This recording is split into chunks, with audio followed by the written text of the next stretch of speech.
to stay. Hello and welcome back to Beyond Boards, a podcast dedicated to the actions and interests of skaters beyond skateboarding. My guest today, Imke Leerink, started skating in the Netherlands where she grew up. In 2007, she started a Myspace account called Girls Shred as a platform to meet up and skate with girls around her. It eventually moved over to Facebook and Instagram, and today in its 10th year of existence, the Instagram account has over 200,000 followers, sharing daily videos of girls mostly skating but also surfing and snowboarding, and also organizing events and meetups all over Europe regularly. I had the opportunity to go meet with her in her hometown of The Hague in November 2022. So here's my conversation with Imke. I hope you'll enjoy it. Rupture never ends.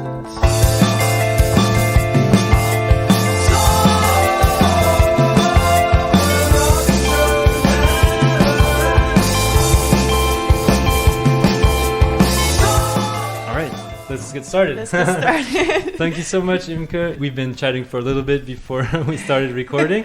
And thank you so much for having me in your house today in The Hague. Nice to meet you. And Nice thank you for taking the time. Yeah, this is sick.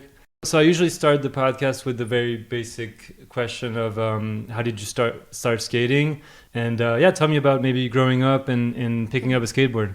I actually started through my sister. She had a board and started ollieing with her friends, and then I was like, oh, that's cool. And my brother had a board under his bed. He didn't do nothing with it, so I took his board and started skating. Mm-hmm. My sister quit, and then I just started skating alone until I got friends in skateboarding, which was pretty kind of easy actually back in the day. Like you ran into a skater and it's like, oh, hey, we're gonna skate together even if you're not good or just starting out. So yeah. How old were you when you started? Do you remember? 16. Yeah. Oh, okay. Pretty So that's pretty late. Yeah. Okay. And did you find girl skaters where you were living at the time, or was it mostly boys? I assume it was mostly boys. Yeah. I had like a best friend. We started skating together when I started out, but then once she fell, she quit, and then I didn't have any girls to skate with, so I started with guys through internet. I found out some people that were skating in Utrecht, and through like skating around and just being around those people, even when I couldn't even roll back then. I was just like literally starting out, but then those people kind of took me under their wing, and I got to know some people that are pretty well known back in the day, but still now maybe. And they kind of took me under their wing and took me to the skate park and just showed you the ropes, kind of. Yeah, and they did their thing, and they just kind of left me just practicing rolling around. And so at some point I had like a bigger friend group, and there were all guys, and there were hardly any girls, so always with the guys. Was that a bit difficult for you, or was it kind of natural and you didn't think about it twice, kind of hanging out with boys mostly? Back then I didn't really think about it, but then at some point I was thinking like, why are there no girls? Like, but I didn't have a problem like being the only girl skater around the guys for a long time. Yep. But I remember that I skated in the old Area 51 skate park, and Candy Jacobs was skating there, and she was the first girl I saw skating like in a park where I never went to because I was always skating in Utrecht, and that was like, ooh, whoa, who's that? She's actually super good, and so I got inspired by her. We didn't know each other yet, but then years later we kind of got in contact, and You're the same age as her, pretty much, right? Yeah. Or right around there? Okay. True. Yeah. And so you grew up around Utrecht, right? Utrecht, Is that how you... Okay. Yeah, and then my ex-boyfriend, he lives in Tilburg, and we used to skate like around the country, or mostly like south of the Netherlands. So like Eindhoven, Tilburg, Breda, all those cities. And I hardly skated in Utrecht anymore at some point. But then, I found Utrecht again at some point in my life. So Utrecht will always be, it's where I started skating, and it's always going to be the city your of my home heart. ground. Yeah. Cool. And so what were some of your first like inspirations in skating? I mean, as in like what were some of the first skaters that you looked up to, man or woman, whatever, and what were some of maybe your first videos that you watched? First video was Yeah Right, Girl Yeah Oh Right. yeah, And really, that's a good one. yeah. Yeah, really good one. And the DC video, Okay, yeah. Flip, of course. And Yeah. then I found out there were actually girl skate videos, aka Girl Skater. That's a really good one. I found out Jamie Race and Vanessa Torres, and they were all like, yeah, they were really inspirational to me. And then the guys, yeah, there were a lot, but yeah, it's hard to pick favorites. yeah, I'm sure. I always liked, Guy Mariano, so we talked about it before, but the old school skaters, and I really like Jake Johnson and Levi Brown. From Minefield, and yeah. Jake Johnson, his name doesn't come up too often. Media. But yeah. He only has a hashtag. It's funny. Yeah. He's just like sponsored skater, but not on social media. And I really like that. That's something that you can still do. So, that's pretty badass. Yeah. There's not many. Yeah, I think one other famous skater that doesn't have an Instagram account is Wes Kramer. Oh yeah. He skates for Skate Mafia in DC. And I think it's really rad actually. Yeah, I kind of admire it. They kind of live their own way, and they're still, especially at that kind of point of fame or celebrity within skateboarding. I'm sure like their sponsors probably have told them many times to get an Instagram account. I can imagine. If they had one, they would probably get 1,000, 10,000 followers or more. But I feel like it's really cool that they, just said, no, I don't care about this. I'm not going to spend any time on social media. I don't need it. And just keep it the old way, sort of. And they still, I don't know if they're that famous, like the skaters that are on social media, but I feel like they still have their name out, and people are still interested in what they're doing, even though they can't follow what they're doing on the daily basis, which is fine, And that makes them even a bit more mysterious in a way. Exactly, The fact that they're not on social media. I admire it. It's really cool. We're going to talk about social media for sure. But before we jump into that and into Girls Shred, of course, I want to ask you a lot about that. But I was wondering, like, when you started skating, were you kind of just doing it for fun? And were you thinking in the back of your mind, like, were you kind of daydreaming of getting sponsored, maybe having a pro board someday? Or were you always just, having fun with it and not thinking at all about... I was never that good that I was even thinking about getting sponsored. No, I never had that in my mind. It was literally fun. And I think for me, it was also a way of evolving myself. I think before I skated, I was super shy and insecure. And then once I had a lot of friends in skateboarding, I don't know, I started to feel more rebellious, like more, standing up for yourself and not be shy all the time. And because you kind of feel like respected and welcomed by everyone, even if it was only guys back then. So I never really experienced, maybe that's, I don't know how I say that, but like maybe I'm lucky, but I never experienced something bad with like being around guys. Oh yeah. You never got like harassed or like any trouble from guys being dicks? No, because I always was with my own group, and if we went to another skate park, I was also with that group. So it was mostly if you were like skating on the streets that people were yelling something at you or something like that. But that's regardless of what gender you are. Yeah, exactly. You're just being a nuisance. You're just being a skater, and people hate it sometimes. So exactly. Yeah, doesn't matter if you're a boy or a girl. They just need to say something. I don't know. Okay. So well, that's good. Yeah, that you didn't have any bad experience from being a girl among a bunch of guys. That's good. Yeah, and I think, of course, at some point I started to, meet girls in skateboarding, and there were like a handful of girls, and I also did like an event for that, kind of like a meetup more than an event, because there were I think we were with 8-10 girls, which was back then a lot. It was in 2008, but there were so little girls out here skating that to me it was kind of normal just being with the guys. And so it's kind of weird now, like the girls thread, and it's also big, but I think it's important that even though I have that account, I think it's important to skate with both boys and girls or non-binary or everything in between. I mean, you learn from each other. There's a different way of perceiving the things or the tricks or the way you want to approach a trick or motivate yourself or people around you. So absolutely, you learn from each other. So So we're going to talk about Girls Shred, but I'm just curious to ask you a bit about some of your work experience aside from Girls Shred, because we've been talking for a little bit before, and you told me that Girls Shred is you're not making money out of it, or very, very little money, very little, yeah. And you have a regular job, so to speak, on the side. Yeah. And so can you tell me a bit to some of your work, not all of them, but like, for example, what are you doing right now for work outside of Girls Shred?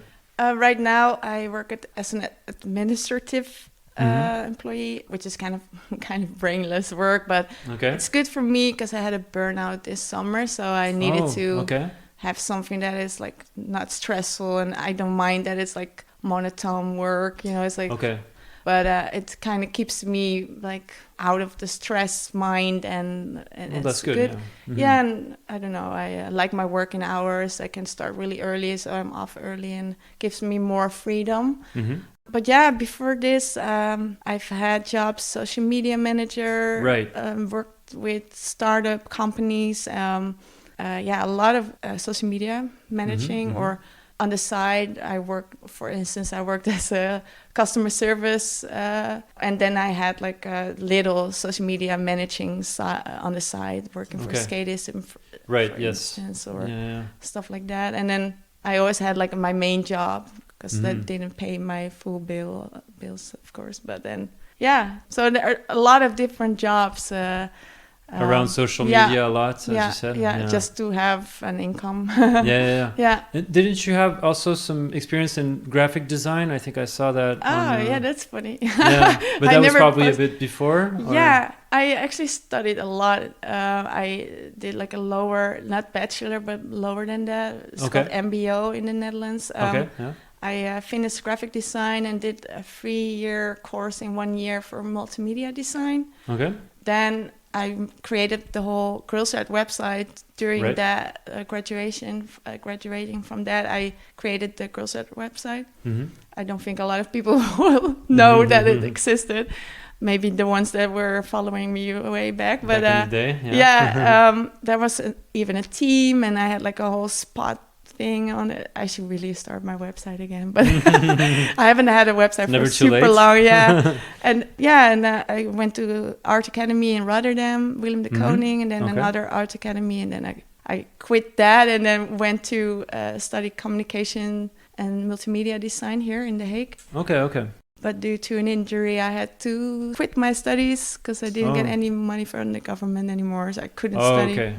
So I couldn't finish it, but I've always been into like designing. Can you complete it? Is there a way for you to kind maybe of online to pick it up where you stopped, or is there no way of doing that? Probably not. No, I have to start over, or I can do like an online thing. But to be honest, I'm don't done. Really want to do it anymore. No, it's still interesting to me, but especially really marketing, I really liked it. But there's also a lot to learn online, and I think if you have that drive, then you can teach yourself anything if you put your mind and the effort in. So maybe one day I will be like, I'd still do it, but I don't know. Cool. Kind of made peace with that. Yeah. We'll talk about the injuries as well. I'm interested in asking you about that if you want to talk about it, obviously. But so tell me a bit about like the beginnings of Girls Shred. You mentioned a few minutes ago that you did some meetups with some skaters around you. And at what point did Girls Shred start? And I read somewhere, or maybe you said this in this talk at Pushing Borders, I'm not sure, but that it started on Myspace. Yeah, exactly. Which I thought was funny. I hadn't read Myspace or heard about Myspace in a while.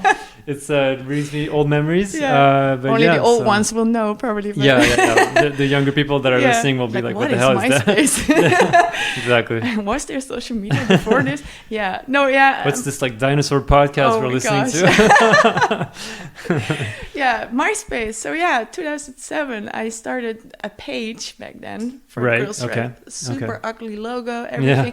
Like it was just fun just to have the girls together, and I wasn't even thinking about making it big, but to, I don't know, have something of a community platform where you could like meet up or talk to each other to meet up, or just being inspired by each other. And it was really small, and then I started a blog on Blogger. So I had a blog next to that, and I when I found out and realized there are actually a lot of girls skating, even though you don't see them around, they're in other countries, not only mine. Right. I kind of realized there are a lot of women skaters, but they're just not, you don't hear about them. Yeah, they don't get much media attention. And even if they were sponsored on a brand, you still wouldn't really hear about them. Yeah. Which was kind of weird to me. And of course, at some point I was realizing, like, why are there only guys everywhere? I never see girls. So I was really interested in tracking the news and if people got on a team or went to a contest and who won and stuff like that. And so I made a blog and just put like also fashion if stuff came out or like with a team and videos, contests, and I did interviews with girls back then and created like the whole interview as if it's like a spread in a magazine and stuff like that. So to give them more exposure and create opportunities for them, but also to help encourage more, girls to step into skateboarding. Right. Yeah. And to be motivated and inspired by each other. So it started going from there. And then 2012, I started Instagram. Okay. Oh yeah. So was that the year Instagram started? I think maybe a year before that or something. It's around there for sure. Yeah. Of course, I have very Facebook early stages well. of Instagram. Yeah. Okay. Yeah. Oh, so you were on there at the very beginning. Yeah. Wow. Yeah. Okay. Like my mind was not even on a goal to have a community or build something big, but I mostly posted photos of events I did and sessions and the girls that came there. But then, other people came on the platform, so you could post them also give them exposure, and started going from that. So did you have a Facebook account as well on the site? Yeah, before all this, I had Facebook. Okay. Yeah. Because for meetups and stuff, I guess that a Facebook group would probably be a bit better designed for a purpose like that, since Instagram is a bit more like picture driven, especially at that time when there weren't videos yet. But what made you want to get into Instagram? Do you remember what was like the kind of... I can't really remember I think it just went naturally because I was already on Facebook, and then people started, or like I myself, my personal account, I went on Instagram, and then I just started there, and I think I would reach a bigger, audience, and I saw others coming on the platform, so I thought it would be good to in that way give news and inspire each other. And Facebook was good also for the events because you could make the events and it was more easy to track. You can know who would come and exactly. Yeah. Whereas via Instagram nowadays it's kind of really, hard. You never know how many people will show up. Right. Even back then, of course, you didn't, but at least people were attending or not attending. You would know how many people, at least online, would say they would come, and then a percentage of that would actually show up. Exactly. But I don't know. I think it just went naturally. I went to another platform. Yeah. Okay. And now I'm actually never really on Facebook. Do you still have a Facebook page? Okay. I even have a Twitter, I think. Oh yeah, for Girls Shred? Yeah, but I'm kind of scared. Maybe I have to look into it to know what is going on there. But do you post at all on Twitter anymore? I don't even think about it. But maybe I was thinking maybe I should delete it, but I don't know. I mean, I have the platform, so just keep it that way. But I'm never on there. Yeah, and especially as we're recording this, Twitter has been a lot in conversations lately. Twitter with is not the Elon Musk buying it and kind of firing everybody and kind of transforming it deeply. So who knows what it's going to turn into? Some stuff. It's kind of crazy. Yeah, being an employee there seems kind of. They laid off weird. I was going to say millions. No, not millions, but thousands of people. Yeah. I have a question about that for later, but about the sort of the relevance or the future of social media. But we'll probably get that towards the end. But but yeah, so tell me a bit about some of the injuries that you went through, if you're okay with that, because I read on the Girls Shred Instagram you said something like skate injury struggles since 2013. I believe is what that's on my personal account. It's on your personal one. Oh, sorry, I thought it was on the Girls Shred one. No, it's on yours. Okay. No, because on Girls Shred, nowadays people kind of know I'm behind it, but I was always so quiet about that I did the Girls Shred that even one of my friends was like, I got posted on Girls Shred, and I was sitting next to her, and I was like, I posted you. What? So where it's such a long story. It's kind of complicated, but I went skating in Skatepark Amsterdam 2013, and I tried a frontside 50-50 in a half pipe, and my board, I don't know what happened. It happened so fast, but I just fell into the half pipe, and my lower leg, left leg, was like just straight pointing to the right. Oh, wow. So it snapped, and So I heard it snap. Which bones did you break? Do you know? No bones. Oh, really? Only in my meniscus and ACL completely. Oh, okay. Torn. That's the knee injury you told me about earlier. Yeah. Okay. Yeah. So that was in 2013? Yeah. Okay. Yeah, and it was like really weird. Like my your upper leg was straight, and my lower leg was just pointing weird, in the other like way. I was laying on it. Wow. But I don't know. This is maybe a skater thing, but I heard a snap, but I didn't realize it at the time. And in my mind, it was just like, okay, I fell. Sometimes you fall hard, and it feels like that shock. So you're like, okay, is this the pain from just falling, or is it pain like you cannot do anything anymore? So I tried to stand up. Well, all right, hurts, but it's okay. And then I tried rolling. I was like, okay, probably okay. And then I did like a fake shove it, and with landing, I fell in this exact same position. And I was like screaming in the park, like not crying, but I was like, this is not, something is up. Not good. Yeah. And I lived in Tilburg at the time, so I had to like travel for 2 hours, and I couldn't walk. And so after that, I came home, they put something on my leg. They didn't know what was going on. Yeah, you're good to go. Magic kiss and bye. It was literally kind of like that. It was like, okay, now you go. And I was like, okay, I could not walk and nothing. Wow. And did they do an X-ray or something? Nothing? They did. I had to wait for 3 months to get an MRI scan, which was also weird. Yeah, and then were you still walking after? Well, I didn't know what was going on, and they were like, "Oh, it's just kind of it takes 2-3 weeks, and then you're good to go again." Okay. So in my mind, I was like, "Okay, I cannot walk, nothing, everything hurts," and I even went to a physiotherapist, but we both didn't actually know what was going on. So he was treating my knee without actually knowing what was going wrong. on. Yeah. And I had the results. The doctor said I had a bone bruise or something. I was like, okay. Then I came in, and this happened in June 2013, the accident. And in December or something, I went for a checkup with a colleague of the doctor, and he was talking in between lips, like he was like, "Oh yeah, but it's not weird that you feel this because your ACL is torn." And I was like, "What?" Okay. I didn't even know this, and he was like, "You don't know your ACL is torn?" Yeah, wow. So that's how this started, and then I moved right away. I moved to my mom because I knew I was gonna have surgery. I was on the waiting list, so a year after my injury, I had my ACL surgery. With no training, it was really bad. But so I got my ACL, surgery. Yeah.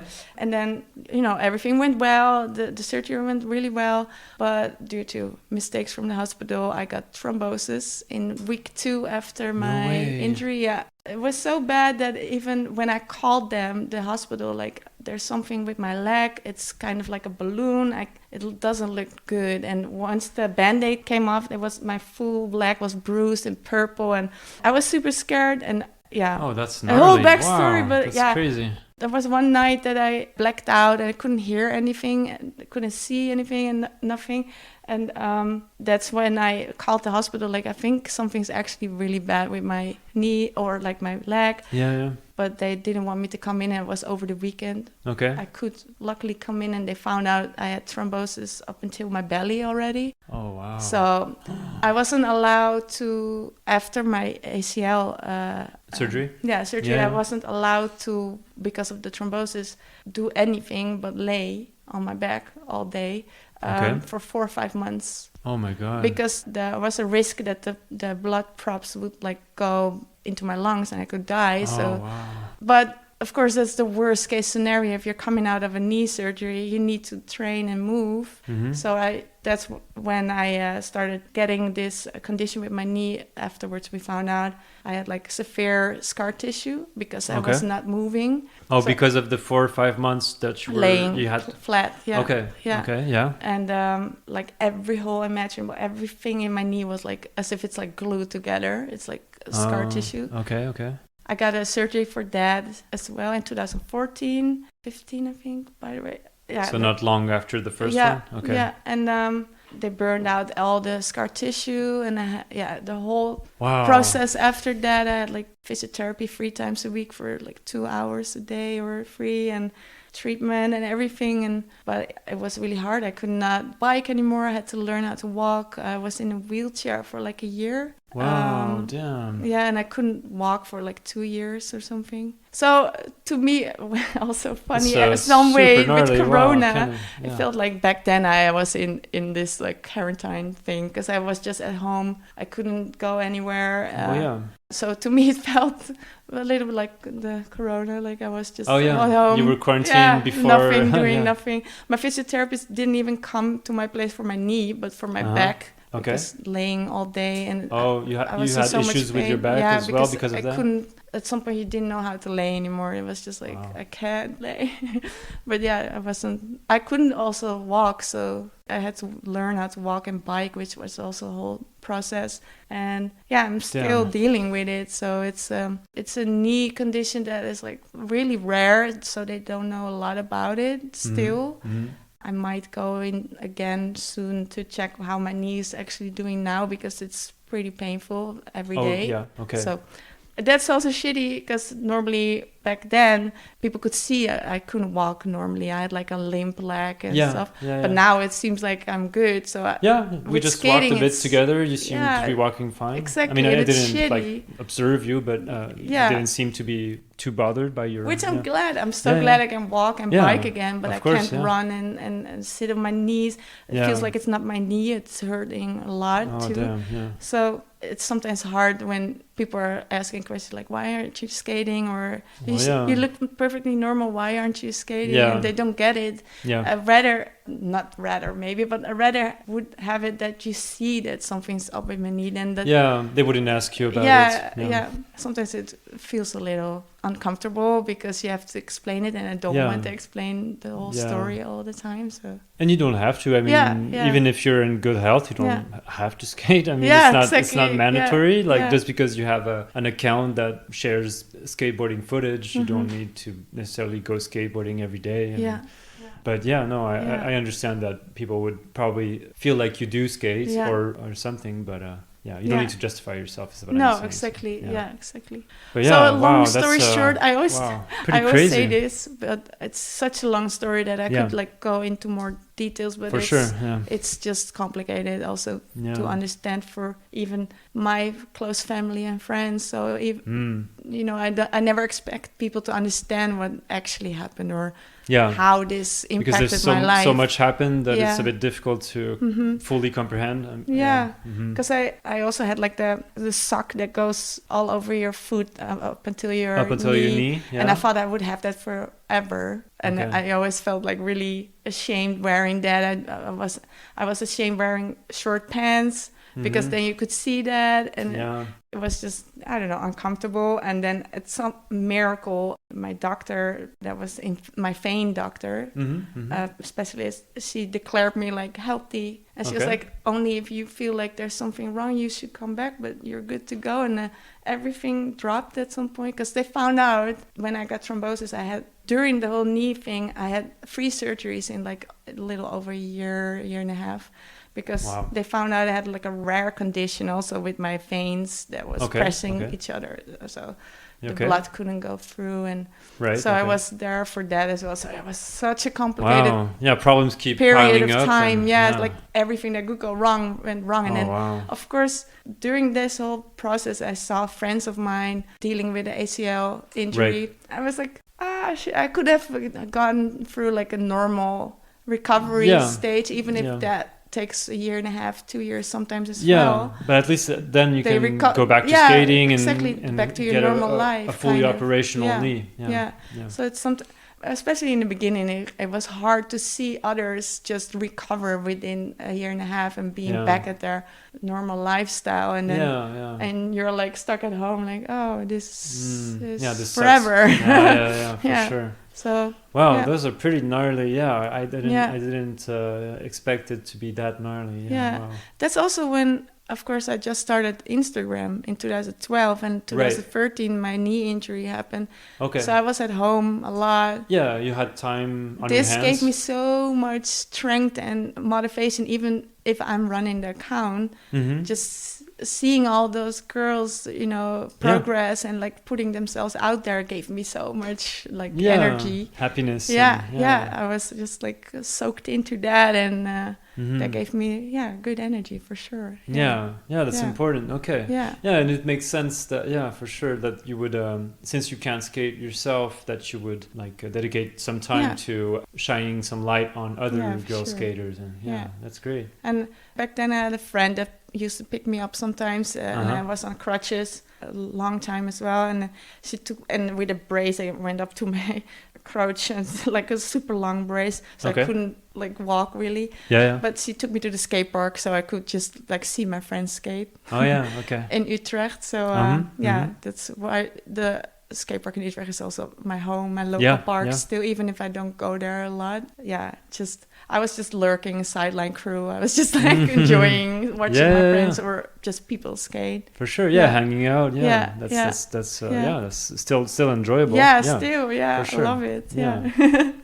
Have you been able to skate a little bit at some points between those first like surgeries and today, or did you have some like little periods of time where you were able to skate for a bit? Or I always struggle with like, I have off moments. Even for my state now, I'm doing way better than looking back at that time. But I can push around, and I go to some of the girl skate nights and stuff, and and or meet up with friends sometimes. But it's hard sometimes. If I push for like 5 minutes, my knee gets super stiff, and I can't bend it anymore and extend. It's like both is getting really shitty. So then you're like, you need to pick your battles. Then you feel it again, and it's like But I'm super happy that I can push. That at was, least I remember the first time that I pushed, I think it was 3.5 years or something after my injury. I started slowly pushing first push.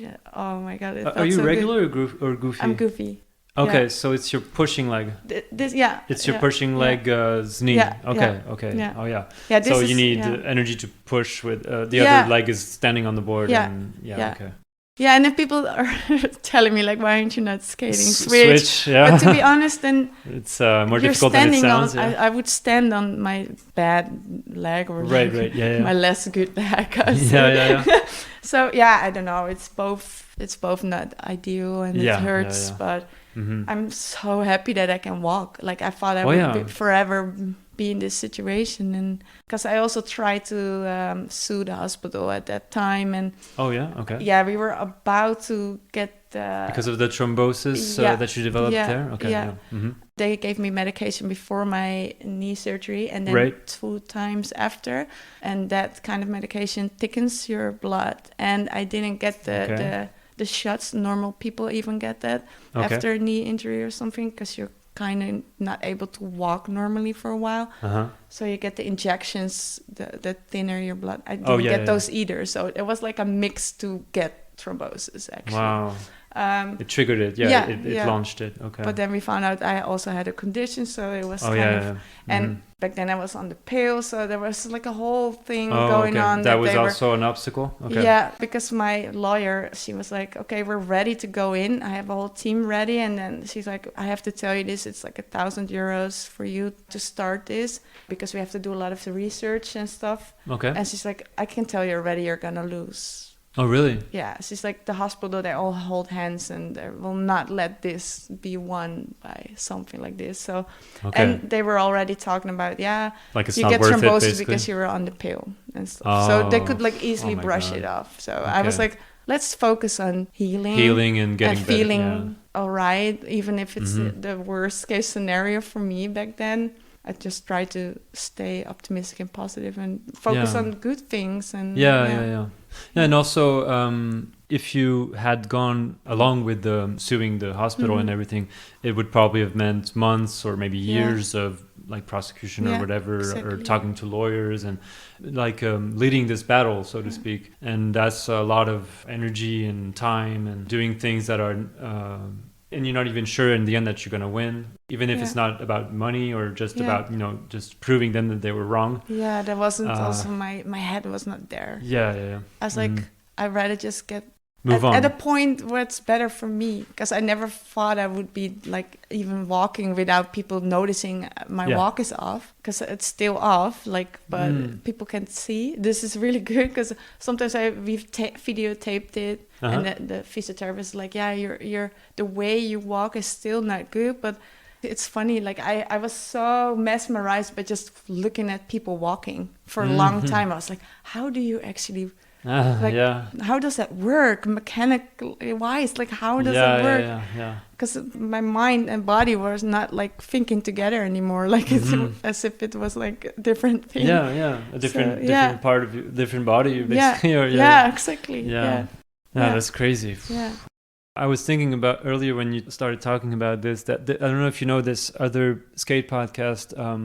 There's this pro skater in the States. I interviewed him not too long ago, Walker Ryan. He does a podcast called Old Friend. Well, he has a whole brand called Old Friend. Yeah. And they have this like fitness and kind of physical therapy podcast specifically designed for skaters. And I feel like a story like yours would probably be super. I'm not sure if they covered, I'm sure they must have covered like knee injuries in some of their episodes with some of their guests. But I feel like, you would probably be a good candidate, so to speak, for that show. I will listen to that. No, it's interesting because it's Walker Ryan, who's a pro skater, and this friend of his, Kyle Brown, who's also a skater, but he's also a physical therapist in the States. So he has a professional opinion about certain, injuries and how to get better from them. So anyways, I thought that you would be a good guest for them. Well, it's still hard. I know my physiotherapist told me like you can come in and I can mobilize your knee, or like he corrects me, because my whole physiologically you're gonna your body is responding. Everyone's unique in that their own body, right? How you respond to trauma in your body or pain or something. So apparently my left side a lot of times gets stuck like from my shoulder or my ankles, and he has to crack it, and then my knee also releases a little, so then the pain is a little less. So it's a long journey, and but he also tells me, and you're not quite out of the woods, so to speak, yet. No. But at least you can walk, and as you said, like I'm not complaining. I'm like super happy that I can walk and dance and skate, even if it's just pushing around. I can't really do tricks. My mind is like, I need to do a trick, but I know I can't really land it because the impact is just, if I make a weird movement, it's already, because even sometimes with walking I feel like my knee's popping out, or like it's not stable. So so skating is it's too tricky. It's tough. I told you before too, I do have knee issues, but not as gnarly as yours obviously, but I broke an ankle like pretty severely when I was younger, and now when I skate, whenever I try to do tricks, even just simple tricks like a kickflip, a pop shove, it's something pretty simple, most of the times my ankle will bend. I won't break it again, but it will like bend and it will hurt a lot, and then I will spend a whole week or 2 weeks being able to walk properly. And I've been running for the last maybe 10-15 years or something, so I really enjoy running, which is not very good for your body as well. But if I try to skate for like half an hour, I'll feel awful afterwards. My ankles will be beaten up, my knees, and then I won't be able to run for like a week or two, and then my whole mental health is kind of deteriorating because I really rely on running as a release. Sometimes I'm like, do I want to skate? Like I want to, but I know that it's gonna suck. Like I'm gonna be hurt. What can I do after that then? I know if I skate half an hour, I'm not running for 2 weeks. So if I do a 10-minute skate session, I won't be running for 2 weeks. Wait. But the thing is that, like, after not skating for so long, like if I try to skate for 10 minutes, I'm not gonna do shit. Like I'll roll around, but I probably won't even be able to do a kickflip. Like I'll do an awful one maybe, but that's also fine, minutes, right? Of course, but it's a bit frustrating to just stop after 10 minutes. Like if I start skating, I'm gonna want to skate like a long time. But the longer I skate, the more hurt I'm gonna get. Yeah, and the longer you're out again as well. Exactly. Yeah. So. Or like you have other issues coming from your body. Yeah. It's pretty crazy to see older people that are skating still at such an incredible level. I'm sure they must have a really disciplined kind of hygiene or like way of taking care of their bodies and stuff, because like I don't understand how people are skating so well at like 45 or 50. Exactly. And with gnarly tricks. Yeah. It's just ridiculous. I don't understand. And I'm only 35 and not that old, but like I'm watching them and I feel like I'm 70 or something. It's weird. All the energy also still. I love it. Yeah. Yeah. Anyway, sorry, I'm kind of pulling this to myself. Oh no, I like that. Yeah. So let's talk a bit more about Girls Shred. So you told me about the beginning, and so you moved over to Instagram like pretty much when it started in 2012, 2013. Exactly. And so tell me a bit of some of the stages that it went through from that time to now. Yeah, so I had my website back then still, I think. Yeah. So at some point, I was just like, the website is not the way I want it to look anymore. It's not what I want to show, or it was kind of outdated in the design.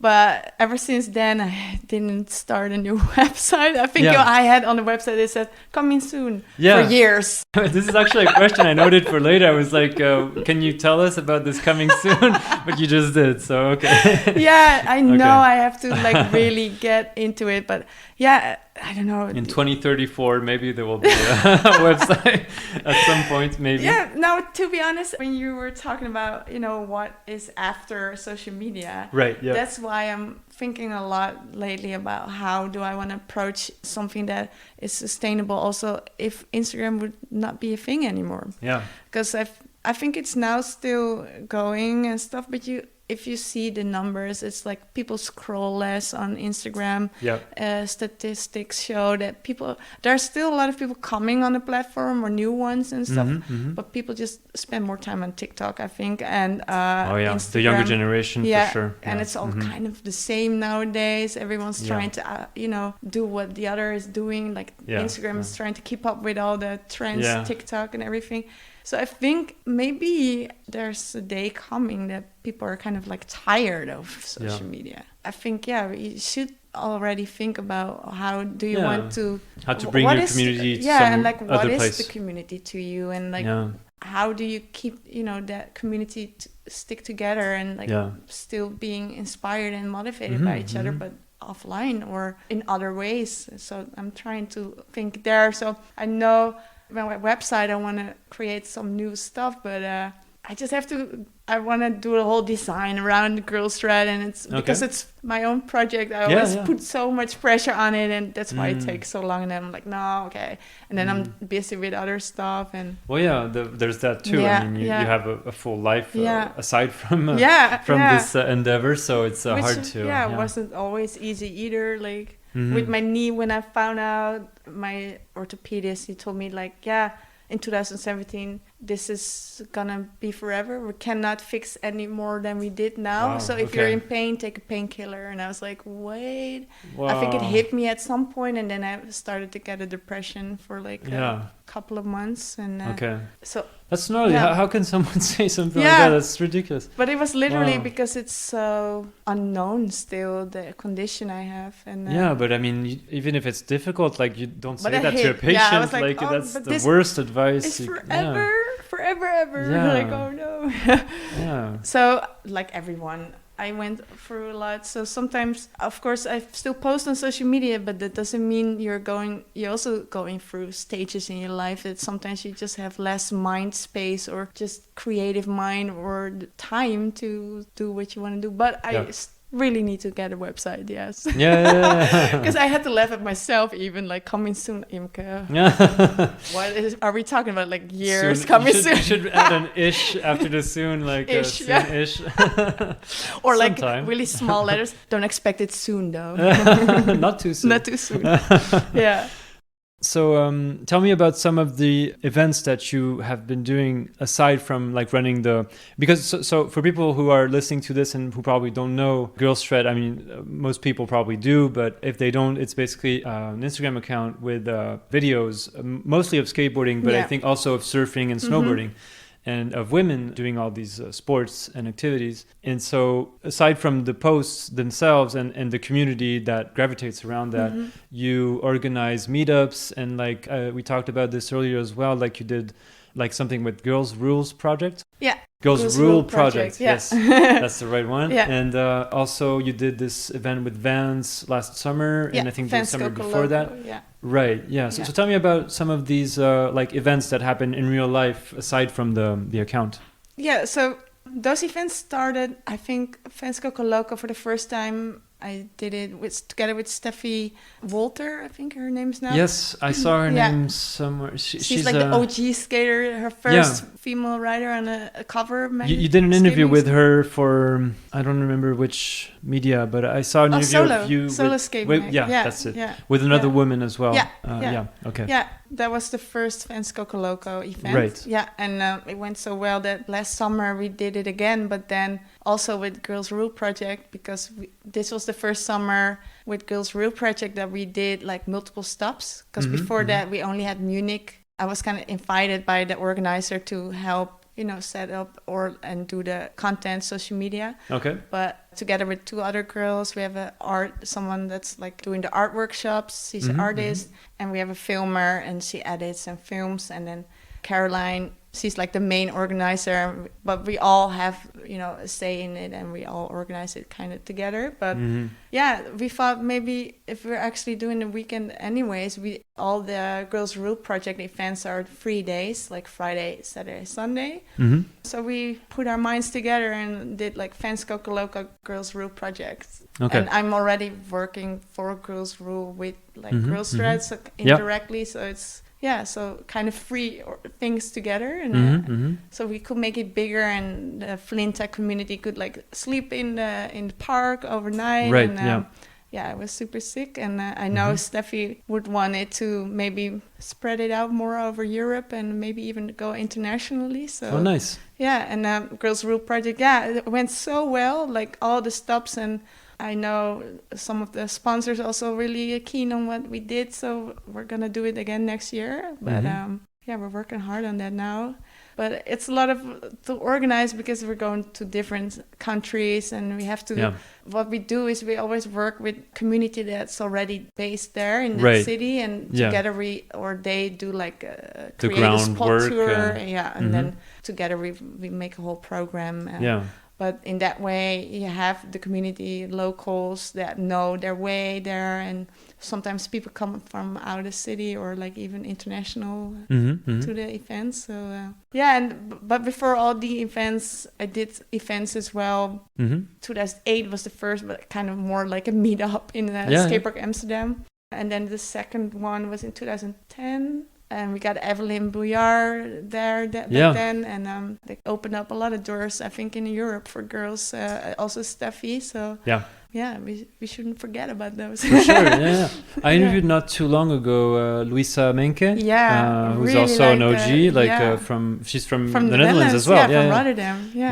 Oh, she's from Rotterdam. Okay. Yeah. She probably told me, but I don't remember. But she's a rad skater still, and still an inspiration. So. Yeah, really like her skating as well. Super sick. Yeah, I think was it Blind or something? I can't remember the brand. That she skated for? Yes. Colorblind. Oh, Colorblind. Yes. Yeah. It was a Dutch brand, right? Yeah. Super cool. That video, when I saw that when I was younger too, I was like, wow, there's one girl in the video. And she rips. And she's from our country. I was super stoked back then, Yeah, I'm sure. I just love the old stuff. But, I mean, it's crazy to think. When I started Instagram, there weren't, like, crews and stuff. And now you're, like, opening Instagram, you have, like, groups of women and girls and starting crews and starting their Instagram for their crew. And it's like, popping everywhere. It's crazy. Now, if you go to a skate park, at least you see 2 free girls or something. This is not a surprise. And which is great. It's amazing to see so many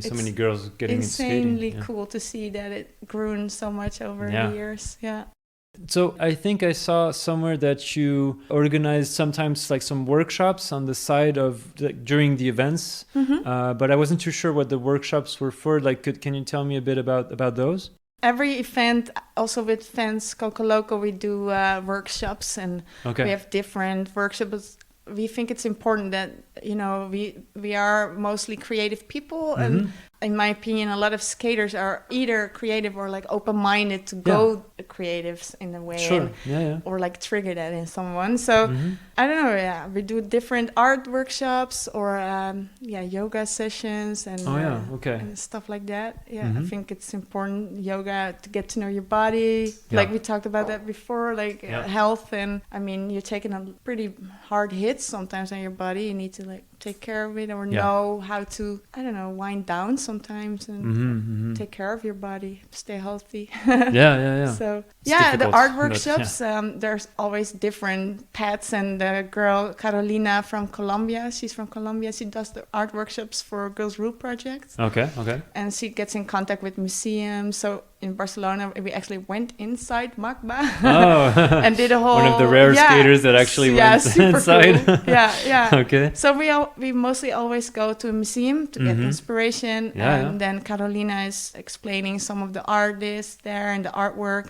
And then we go really back to our base or like location, and then... everyone makes art, and it's varies from maybe painting ramps or making collages or grip tape art. It's like it's a different thing every time. It depends on the city and what is influenced there, or what everyone gets their inspiration out. So that's really cool. Nice. Yeah, really like it too. I always enjoy helping out and like, I don't know, trying a little art myself. I don't do it a lot anymore, so drawing and stuff is always nice. And then see what all the girls and the ages are. They're young girls, older people, so it's always nice to see how everyone's interpreting art and and then bringing it back into skateboarding or like combining it. It's really cool. It goes well together for sure.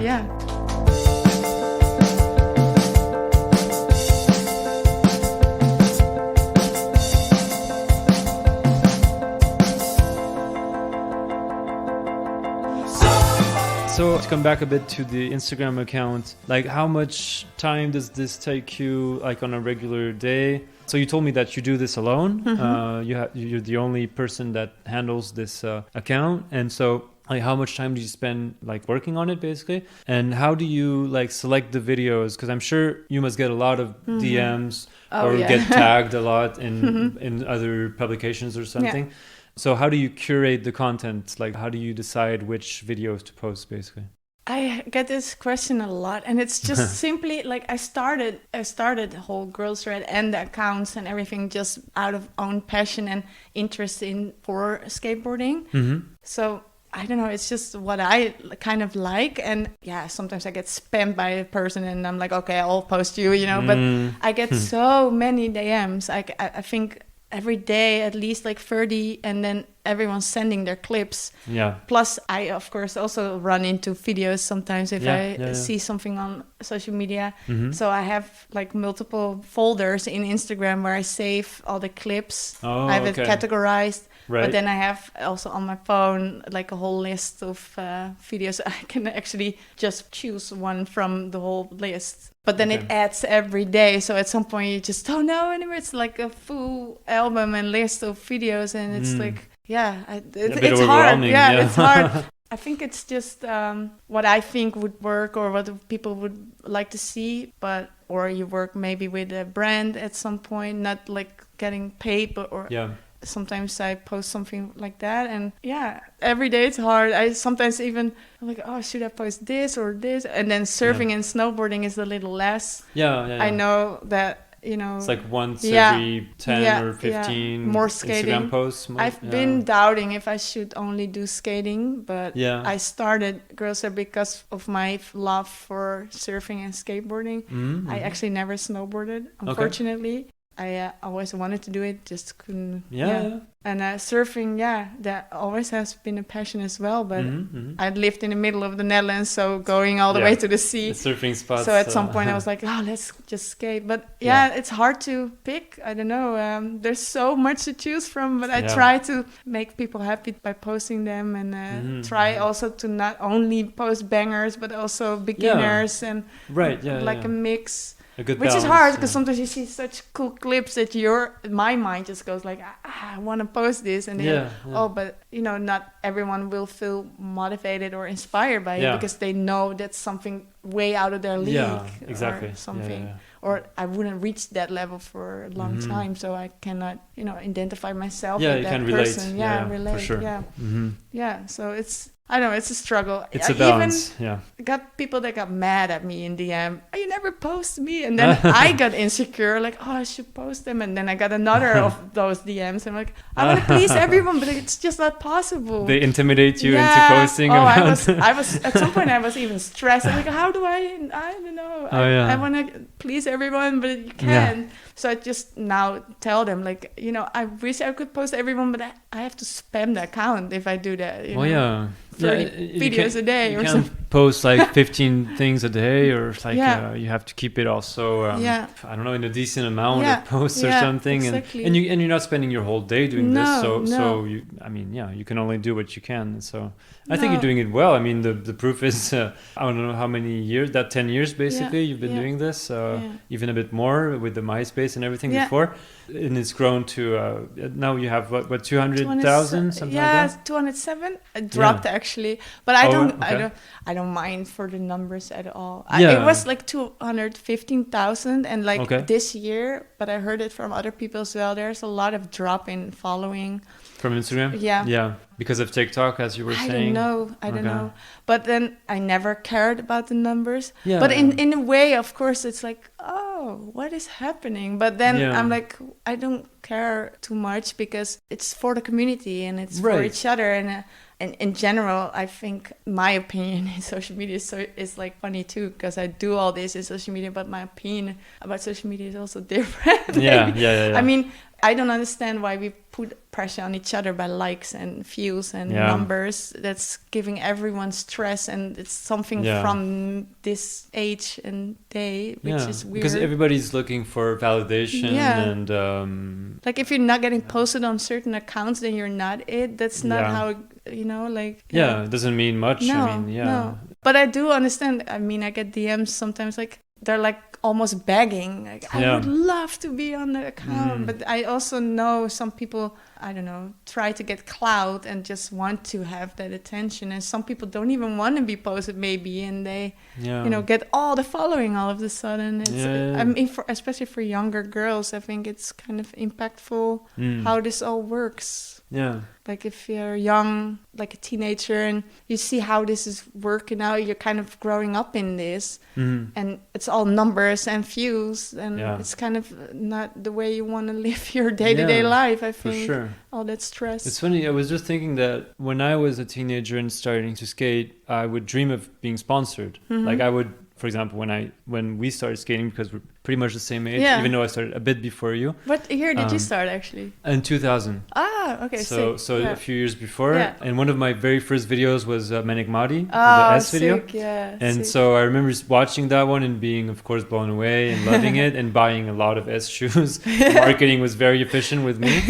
I wanted to get sponsored by S or by another brand. It was like, oh, I would love so much to get free product, to be like, to have kind of the S stamp, and be like validated Part by of S. it, yeah. And I guess that's kind of what's happening now with social media, where kids, they don't really care too much about getting free product or getting the approval from a specific brand, but to be reposted, for example, for a young girl to be younger or older, it doesn't matter, but to be reposted by an account like Girls Shred with such credentials or longevity or credibility, I'm sure that means a lot more than, for example, getting a t-shirt or a pair of shoes from whatever sponsor. Yeah, I think you're right. I mean, we're older than this, so like, of course, we didn't grew up only with social media, and there was Fortunately the for us, other world outside that.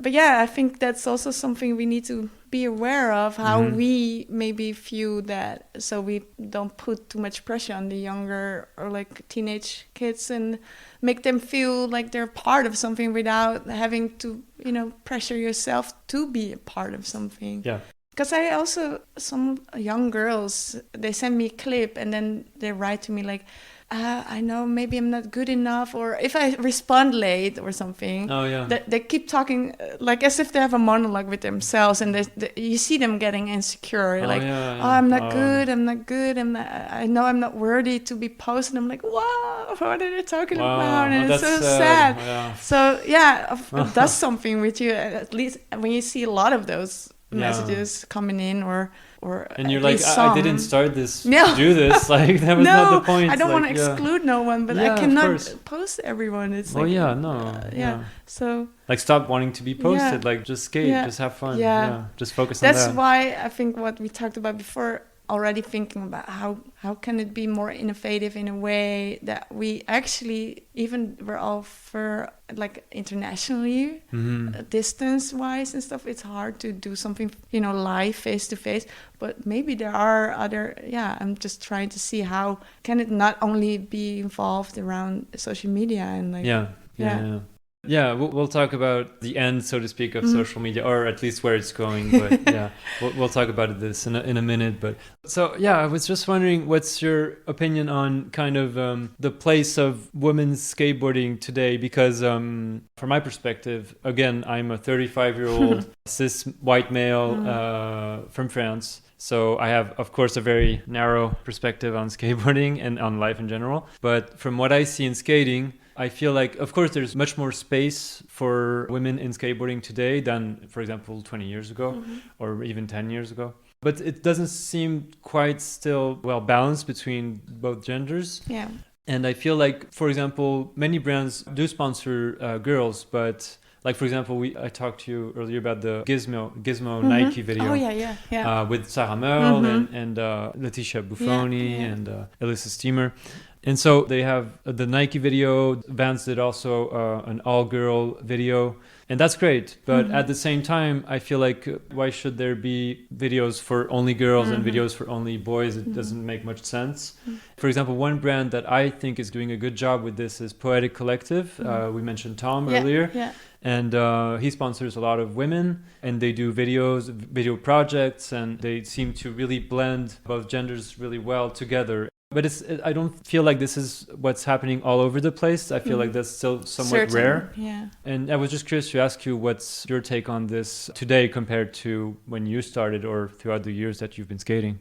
If I compare it to when I started out, it's a complete difference. For sure, yeah. Already, but like you're saying, I think we're still not there. Yeah. And I think this is interesting to think about always, because sometimes I have this conversation as well about like, why do we need to separate? We're all skaters. Why do we need to separate girls with an account like Girls Try? Why do we need to separate, make a separation in the first place? We are all one. We're all skaters. Yeah. But every time something, shows up again, like comments on the big accounts like the Barracks, there's like super hateful comments when there's a girl posted, and it's like everyone can say whatever they want, but also still, equal prize money and stuff like that. It's still not a common thing. Yeah. I think a lot are thinking about it or changing it, but sponsor-wise, there's still a lot that's behind in women's opportunities in skateboarding. But and then I'm not even talking about skateboarding alone, but like maybe back behind the scenes, like managers, team managers, or creative could also be more women in the skate industry, right? Yeah, for sure. So I think we're making a switch slowly, and you see it change, and it's good that a lot of brands are more focused on their, diversity in the team. But I think we're still a long way ahead of us to like fully equality, so to speak. Feel like the women are feel the same in the team, or like it's even an equal balance in diversity in the team. But I think you're right. Whenever they put out a video, it's like a women's video, but why is it not a full team video? Like you see it happen, but like there could be more. And I think in general, especially the big OG brands should have more. There's so many good girl skaters out there. Yeah, it's absolutely. I mean, a lot of our, the pros they deserve it more than, like they deserve to be on the girl like Brianna and stuff. But there are so many other good girls, and there's hardly any girls on those teams. Yeah, so it's still I somewhat I rare, wonder the yeah. same thing. Like, why is it taking so slow to add more women on your team, or like the way also I think some brands maybe they put out the advertisements, or like it's also not that much. You see it more and more in Treasure magazine and stuff, but it's still man dominated and cis male especially. But looking back at when I started the account, it's like, wow, like I said before, back in the day, it was like really rare to run into a girl that actually stayed skating. And, even if it's hard sometimes or it's frustrating that you can't land stuff, people that are dedicated, even if you're not sure if it's your thing or you're not good enough or you think you're not good enough, I think it changed for the better already. And also prize money, you see it happen a lot, especially the big, X Games and stuff. Yeah, street league, stuff like that. Yeah. But then still, I think there's a huge gap still. Yeah, for sure. So there's still much work to be done. So I think if accounts like Girls Shred or other accounts are not there, then I think, not that I would never say that because of accounts like that, those girls got the opportunities, but I think it shows it's definitely brands helping that what is out there, and maybe made them think about ways to, how they can advertise or get, how they want to go about it. And yeah. If you just look at the fact that an account like Girls Shred has 200,000+ followers, that means that there's an audience for that. And it's funny, it's half men, half women following. Oh yeah, I forgot to ask you that. Oh, okay, so this has been forever. Okay, kind of, like it's, almost half close to each other. Okay, Yeah, interesting. So that's interesting. I assumed it must have been a bit more women, but okay. It's a bit more women, yeah. But not a whole lot more. No, okay, no, interesting. No. Because if brands see that there's so much shine on girls skating and that there's a market for this, then maybe it will be interesting for them to add girls to their teams, to their brands. But yeah, I guess if they're not doing it more, it's probably because that demand is not really quite there yet. Yeah. But obviously it's accounts like the one you're doing are helping because they're bringing more visibility and bringing more skaters. Like if a young girl who doesn't skate just stumbles across your account and sees some skating or some surfing or whatever, she's probably going to want to pick up a skateboard. And who knows, maybe in 10 years she'll be at the Olympics or something. Yeah. So it's definitely pulling in young girls and building the market for that. But it's obviously a slow process. So I guess we're going towards an equal balance, but it's going to take probably still a long time. Yeah, I think so too. There's a whole gap now. And I also think people kind of forget that, even back in the 90s, 80s, there were, of course, women skaters. Look at Alyssa and everyone. But I think the progress in the level that women are skating is rising over the last years. For sure. So we're kind of behind already on the guys. So, but in not, that way. Not a whole lot. No, like you see you've definitely posted some clips of her, but this girl who skate for April. Risa. Yes, Leo. she's she's incredible, and she's not the only one. That's also a thing. The young girls skaters. are insanely good already. I see 4 or 5 year olds. I'm like, wow. Yeah, and they're really not at all far behind from boys the same age. Yeah. That gap is really narrowing as we're speaking. Yeah. Who knows, in maybe 5-10 years, girls will probably become better than boys. That would be great, actually. That would be sick. That would be pretty cool.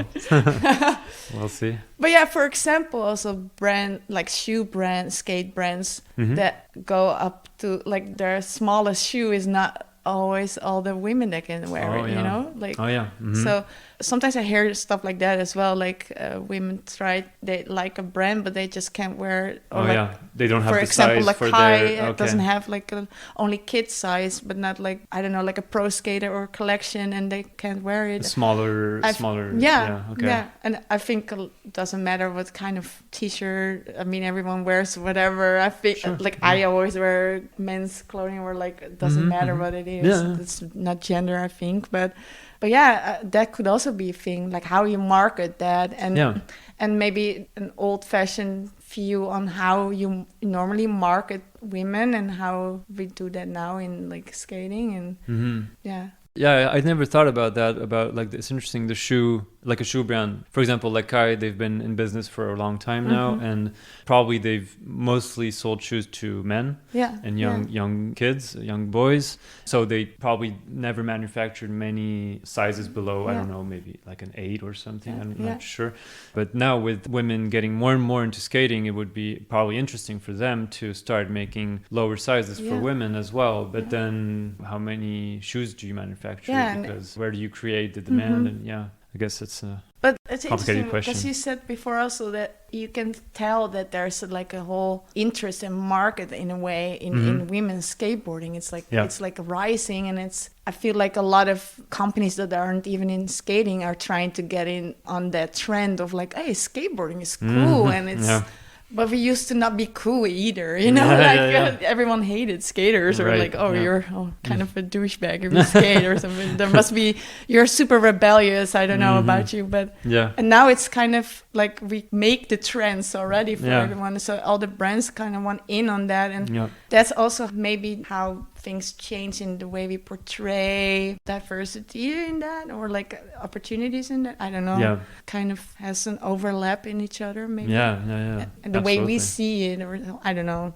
I think the core brands should maybe think more about how, if there's a big project that there's both equal diversity in the team, that, you know, in a project that you show both, or like more diversity. So I mentioned earlier, I saw this article that was just released a few days ago on like the sort of death of social media. It was a Vice piece, I believe. Oh, I haven't read it. It's pretty good. I can send it to you. If you I'm want, really interested. You can send it. It's not a very long one. It's like a 5-minute read or something. Nice. But it was interesting, and I was just wondering, like, how do you see social media in the future, like especially Instagram, since Girls Thread is mainly on Instagram. Yeah. And so how do you see it evolve? Because like basically the article is saying that, and it's true, like nowadays Instagram is basically like a shopping mall, so to speak, exactly. Where you go there and you're basically, as a consumer, as a viewer, you get thrown ads at you all the time. And I guess that's the price to pay to be on there. But personally, I really don't enjoy it at all. And I do have an Instagram account for this podcast because I feel like the skate community is mostly on there still. And especially like the people that are more in our generation and that are probably interested in listening to these interviews. So if I wasn't on Instagram, probably I wouldn't have as many listeners. But I don't enjoy much being on Instagram because there's just so much advertising. It's overwhelming. And it's just overwhelming. There's so much content and everything. And so basically, what are your thoughts on the future of Instagram and of social media in general?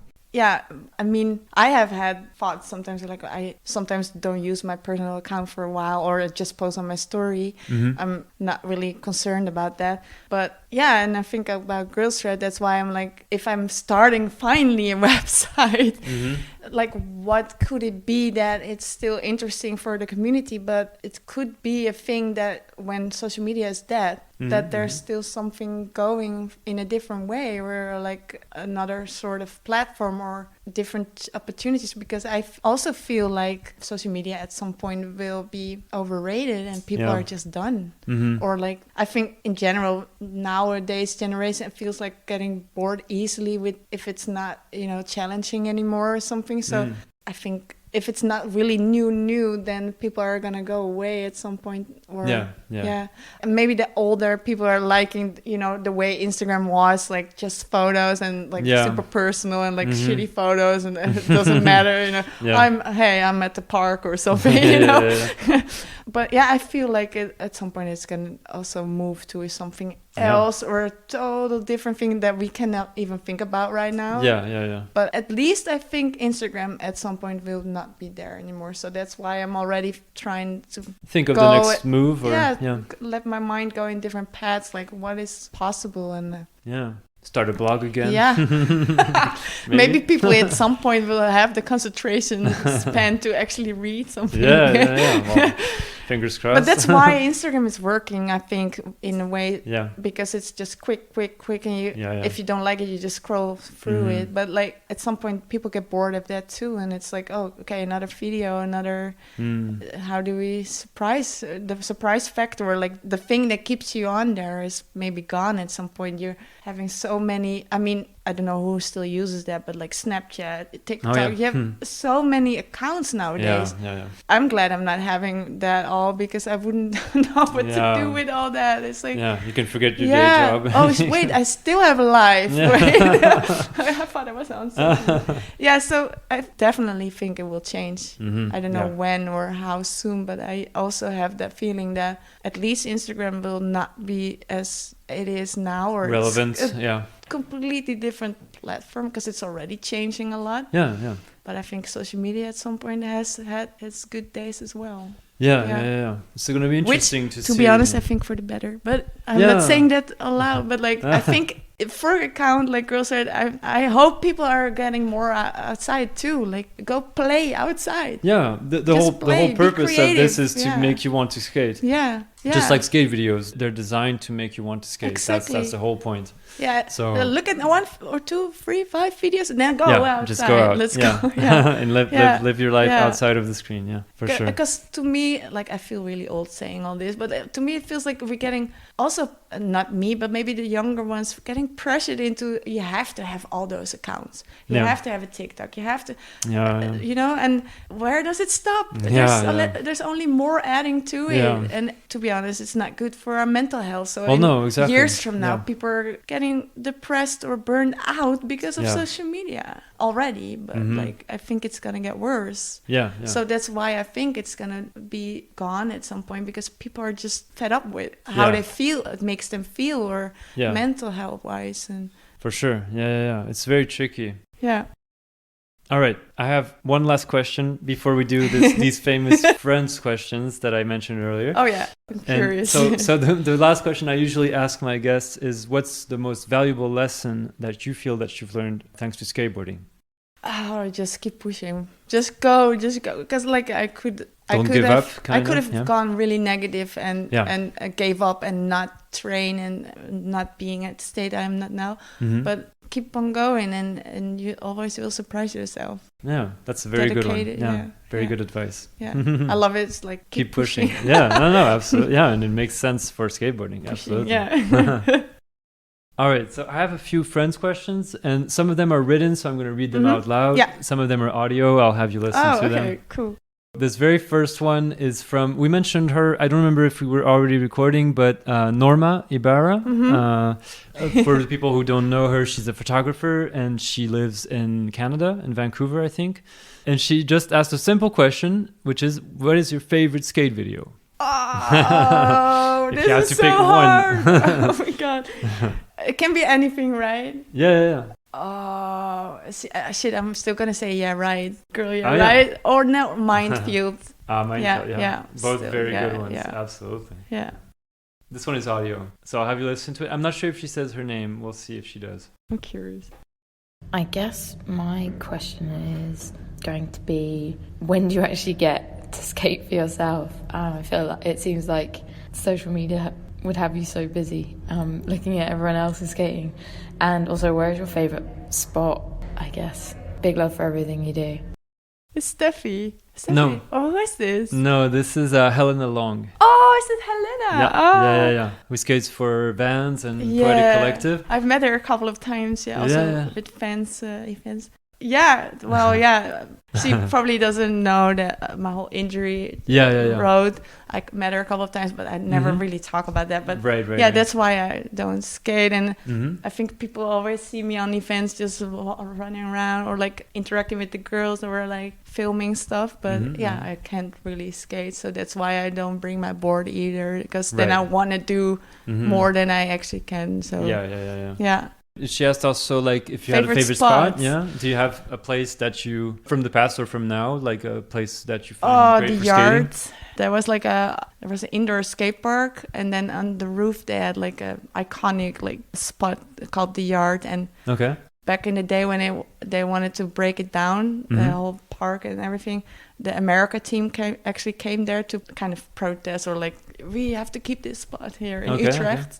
Oh, nice. So that's cool. Where I started skating, and it was always my And my it's place. still there? No, they actually, I think a couple of years back, they started DIY there. But the city hall or the city actually at some point also got rid of that because there were a lot of people just trashing the place and starting fires and stuff. So now it's really, really gone. The yard is gone. Yeah. But it's like iconic back in the day. And I love that place. This next one is from, so her name is Dr. Indigo Willing. Oh, that's cool. So I don't know her, but Consent is Red. She's from yes, exactly. Yeah. So she's a sociologist, research consultant, a skater, of course. She's from Australia, right? Is that she's where from she lives? Australia. Yeah. Okay. I met her at Pushing Borders, actually. Okay, that's right. Yeah. And so she said, "What ways might skateboarder practice self-care and kindness to others?" Yeah, I think it's just interacting with each other and helping each other move forward from obstacles. And that can be in skating, but I think most obstacles in skating can also be a personal obstacle in life. So I think maybe without knowing, you kind of push people to overcome a fear in their personal life besides skateboarding as well. So I think we can push each other to do better or like feel better about ourselves in every way. Yeah. Or feeling stronger and more connected to each other, to yourself in that way. Absolutely. It's a good question. Yeah, it is. And she asked also, what's your favorite skate film? To be honest, now something pops in my mind, but like this is going to be weird because I don't know anything about the film. Just like it's like an art house film, and it was about a guy that's kind of depressed and finding his own way. Okay. But he was skating, so that's in the film. Okay. But I thought it was a really nice movie how they went about mental health and stuff. I can't come up with the name, as you know. I'm really bad. Yeah. Well, so if I find it, I will. Yeah, you'll send it to me. Because it was a really interesting movie. So, okay. Is it recent or? No, I think 3 years, 4 years ago. Something. Okay. Yeah. Cool. I'll try to look it up if we'll I go find with this one. Yeah. Okay, let's do the next one. So this one is an audio one. Hi, Imke. First of all, I want to thank you for the work you've done for the skateboard community and also the support that you've shown Poetic Collective as a brand from early days. Thank you. My question is kind of how you see the future for the skate community and how we can move together towards being more inclusive. I think there's been great steps taken the last few years, and I'm just interested in hearing your take on what the next steps will be. Personally, I always think the next step is to kind of remove the separation between male and female skateboarding and all see it as that's put it together next to each other and not in different videos and different clips. But I'm also interested to hear your take on this. Have a nice day. Cheers. So you recognize the... No, I'm really bad at it. No? I can't remember. That's Tom Bodwood from Poetic. Okay. Yeah, I'm super bad at it. Wait, do I have this conversation a lot with people. I would rather not separate it because I feel like once you separate something, you create a way that people to think separately as well, and they will create that stigma with each other because you put it on them, kind of in a way. Yeah. So I think in the future it would be best to have just no girl shred or like something girl related. It's just skateboarders. And there's no gender around that. It's just we're all skaters, right? So right. I think we're doing really good with going more diverse, and like I think also how the skateboard industry is taking in the diversity and if you're non-binary or you're it doesn't matter anymore, but it's still a topic that is sometimes hard to talk about. I think we're doing really good, but like Tom is saying, and we talked about before, I would also like to see it like just one thing. But the thing is that we're also talked about is that there's still a gap that we need to go through before we can feel not separated from each other. And of course, it doesn't help if we're all keep separating. Well, so it makes it harder. Extra hard. It will take longer to get there if we keep separating it. I agree, but I also feel like it's necessary still to have that safe space or the feeling that you have your own kind of community, and it doesn't necessarily exclude other people. But I think if I would post a guide, and it would people would be like, "Hey, wait." Yeah, this was a are we girls' doing trip, everyone now? Like, yeah. Yeah. But if you put yourself in the other perspective, it's also like, why is there a girls' night? Why is there a girls' thing? I think some guys are like, why don't they want to skate with me? Like together. But I guess it all started because probably many women didn't want to skate in the past because it was mostly male dominated, and they didn't want to be in this kind of environment where a lot of dudes together is not always the best, you know, place you want to be or something. Yeah. So I can also felt understand, intimidated, like, especially going to a new park where you didn't know the locals. For sure. And I would also be viewed as like, well, what is he? Or like as if you have to prove yourself first. Or something, like which do is you not deserve the case, to be here? Or maybe that's in your own head. But I also one time I did an event in Skatepark Utrecht where on the flyer I just posted a meetup, girls skate meetup, but the park was still open for everyone. Okay.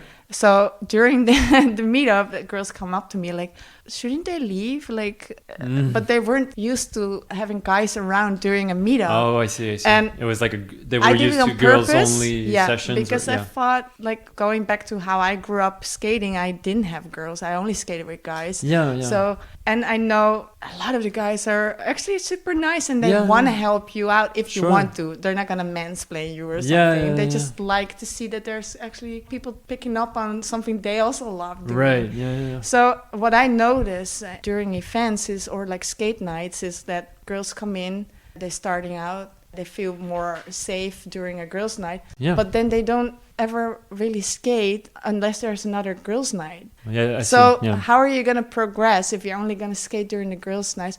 And they're still having the problem of intimacy problem with like being intimidating by the guys. So that's why I thought it would be better to have a night that they know there's a group of girls that have their back and support if there's something or they don't feel safe or they feel intimidated. They have some support group. Right. But they're still the guys that they usually have to skate with as well. Yeah, and then you kind of get used to it while feeling, kind of safe with your group. Yeah. So I think that's stuff like that I want to do more and like to also show like, see, you don't have to feel intimidated by everyone. Yeah, no, there's absolutely. actually are good guys and there's like they like you skating, For sure, especially today. I'm sure it's much better today. Like that many guy skaters are much more open-minded than it was maybe 20 years ago, and that there would be a much more welcoming with girl skaters or non-binary skaters or whatever. Exactly. Just everybody's welcome, kind of. Well, I hope it's like that. I feel like that most of the times could be a start to go to more like just skateboarders, and not separated. But yeah, it's funny how people responded back then because then didn't it start yet? Like the confusion was like, wow. To be honest, it was really crowded because there was a lot of girls coming to the park that weren't living close to Utrecht or something, and then the park was open at regular things, so it was like too crowded maybe. Okay. But I think in that way, I think stuff like that just opens up, like we all have the same passion and we all started at some point. Why feel intimidated by each other? And there's good people also, like, of course. But I think also, sorry to cut you off, but I was just thinking, like for example, in skate NGOs like Skateistan or Free Movements or SkatePal, all these skate NGOs that are doing amazing work. I guess, for example, when they go to Palestine, let's say, and there's only guy instructors, that will give skate lessons to young children. I guess the young girls maybe won't necessarily want to be taught by a man. And I'm not affirming anything. I'm just saying maybe they won't feel as much appeal for the sport if it's a guy that's kind of... if it's only guys that are doing it, Whereas if you have a woman that comes in that is an instructor who's a rad skater, then she becomes like how do you say, an example or something. Yeah, exactly, like a mentor or a figure, someone you aspire to resemble or something. So I think it's important to have women that do these skate lessons in these countries, as well as it is important to have girls' night sessions only here in Europe, where skateboarding is much more established and everything. it's a good way to enter skateboarding, and then once you feel comfortable within this space, then you can go to a skate park and not feel intimidated when there's guys around and everything. Yes. But probably it's necessary until it won't be, but who and knows when that will be. It's hard to tell when that would stop or wouldn't be necessary anymore. But at some point we will go there, I feel like. But I think now it's still necessary to have like that safe space or the starting point, like you're saying. Yeah. All right, the next one, let's see. Hey Imke, I hope you're doing good and congratulations for being here. Really looking forward to hear the whole interview. I'm super happy we met this year at Vans Coco Loco and excited about the next time we collaborate to push the Flint skate community.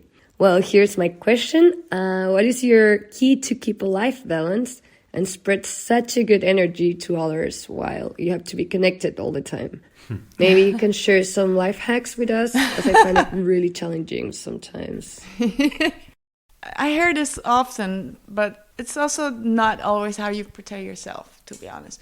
I think when I met her, I was doing pretty okay, but I was still recovering from my burnout. Like Which I was was almost last summer, against, right? Last summer. Okay. And it was the most hectic summer because I had like all the stops in Europe. Oh, but I couldn't work. I had to stop working.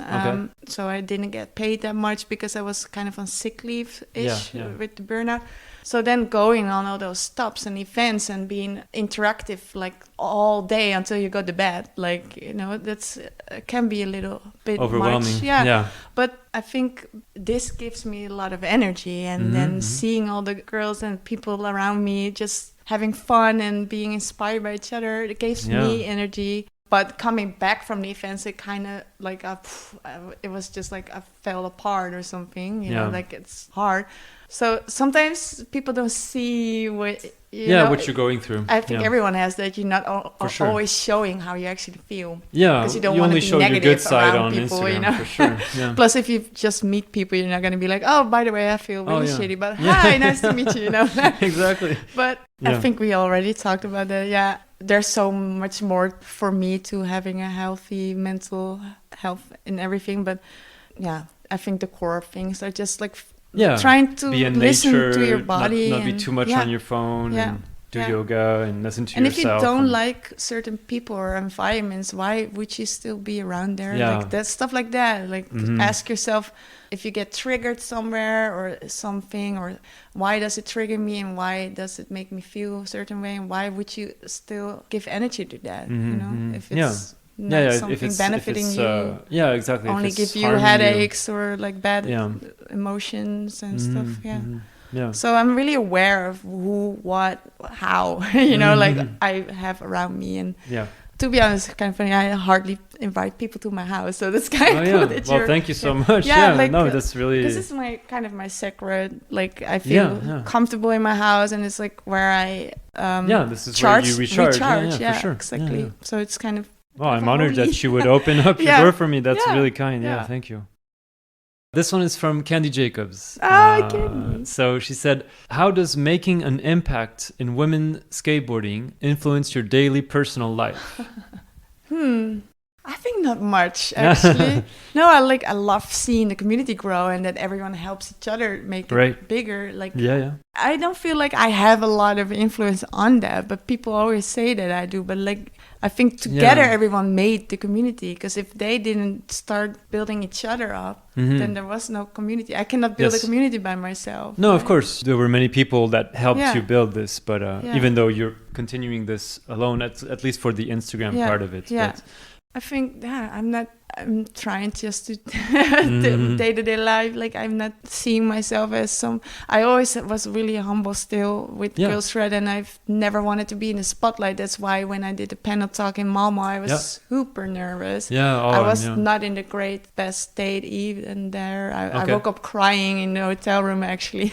The day before? The first night, the first morning, I was not doing well. I was kind of depressed. You were anxious because of this talk, or was it? Personally, I was not in my best state then, and then something like that. So it was a lot of impact and a lot of faces and people, but I don't know. I just try to stay a little low key and private. And I think staying private and not sharing everything, that's kind of keeping your peace as well. I think. Absolutely. Yeah. I have a few last ones. This one is another audio one. Let's see. Hey, it's Leila here. I would like to know what is the future of Gertrude or the vision for a few years from now. I hope you're okay. I miss you.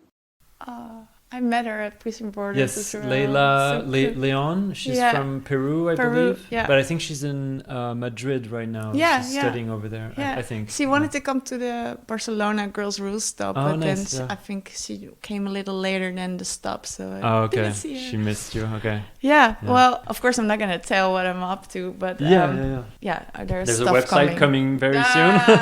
Ish, right? Yeah.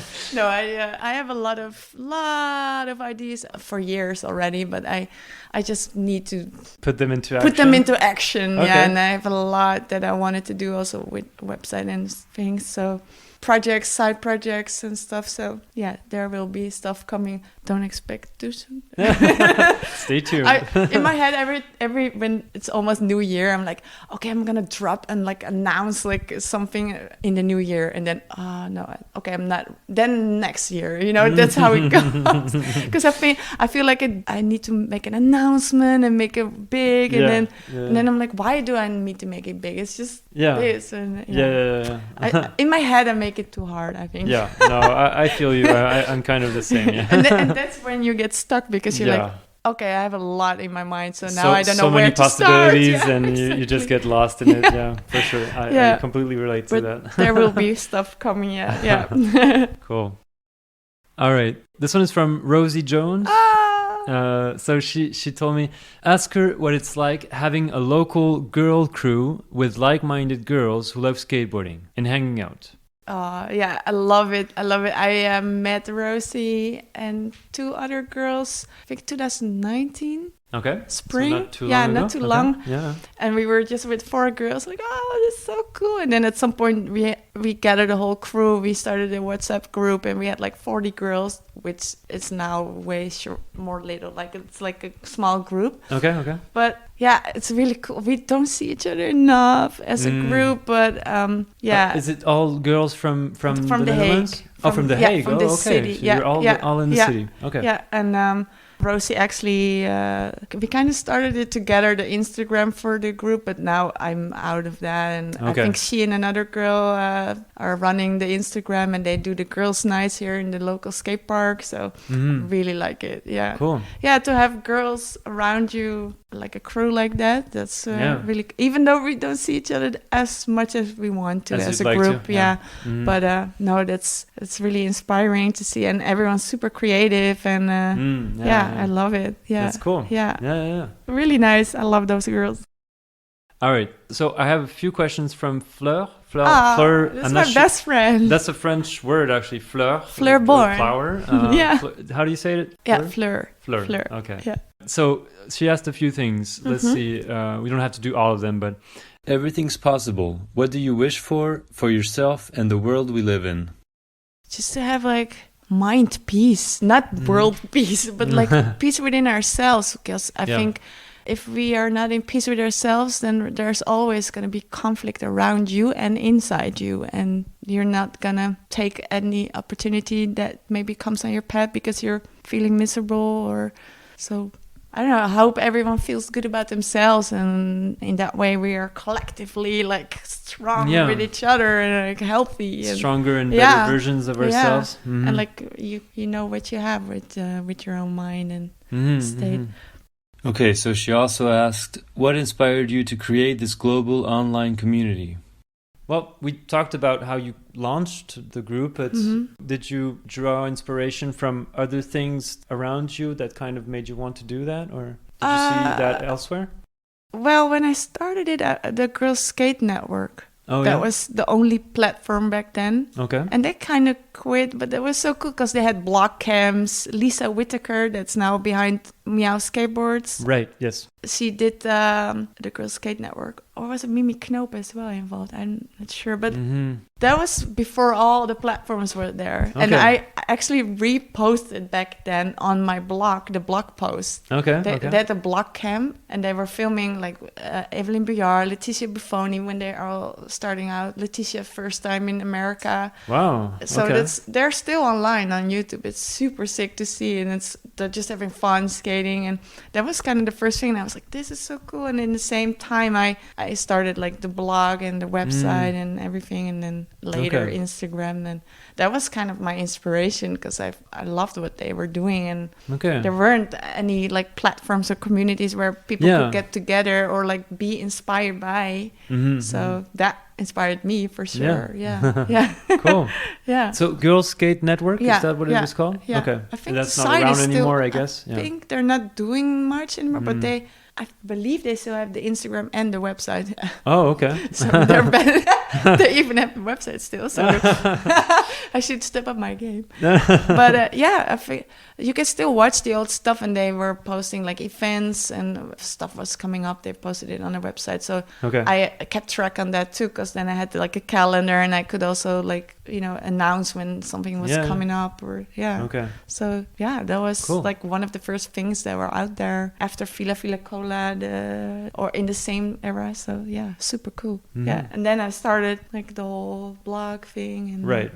And I started it because I noticed at some point, there are actually quite a lot of girls skaters, but just spread out everywhere. Yeah. So that's when I was like, a girl from Australia, from Helsinki or whatever. Let's create a platform where we can exchange. And I started doing interviews and stuff like that. Right. So then it all started going into social media. But at first it was just getting the girls together, the few girls here in the Netherlands. Then it was more like, actually there are girls that are into it, but just don't know anyone. And the meetups and the skate sessions in Amsterdam kind of helped start that off. And yeah, we went full circle. Yeah, actually. I think that's so great. too. Yeah, well, perfect. Let's wrap it up here. Thank you so much, Imke. Thank you so much, Quentin. Yeah, I this really was great. enjoyed this. Yeah, this was fun. Thank you. Cool. That's it for my conversation with Imke.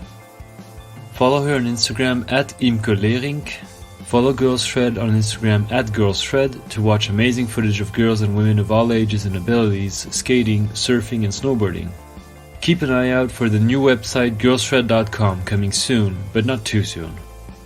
Thank you for tuning in. See you soon for a new episode of Beyond Borders.